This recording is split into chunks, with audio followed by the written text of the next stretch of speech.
2025 is really about the mega deals that happened. And you look at, Cohere and Wabi being two of the anchors in the Canadian tech ecosystem, and the amounts of money they raised as a result of those transactions, which, essentially skew the numbers, right? When you start raising these mega rounds of like hundreds and hundreds of millions of dollars, those will become outliers in the overall ecosystem.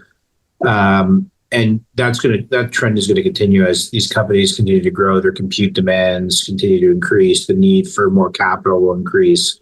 And what you see are the corollaries across the board, or in the OpenAIs and Anthropics of the world. Like, they're raising rounds that nobody had even fathomed 5 years ago, right? So I think that trend is going to continue with these companies, and with the possibility of the size of market that these companies can command in the future. It's just at a order of magnitude bigger than most people would have even imagined, a decade ago, right? So that trend is going to continue, but it is as a result of these massive deals. Like, those types of deals, you'd never really see them.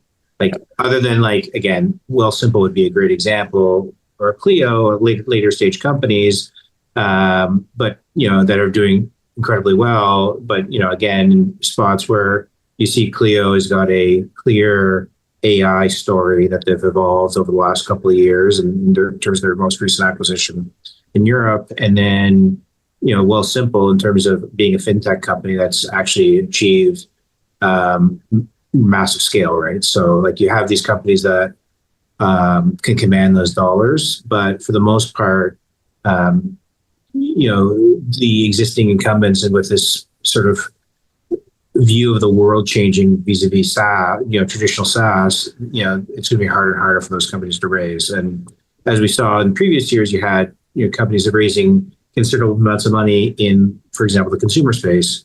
That's just not happening anymore, right? Those companies, it's all fall by the wayside.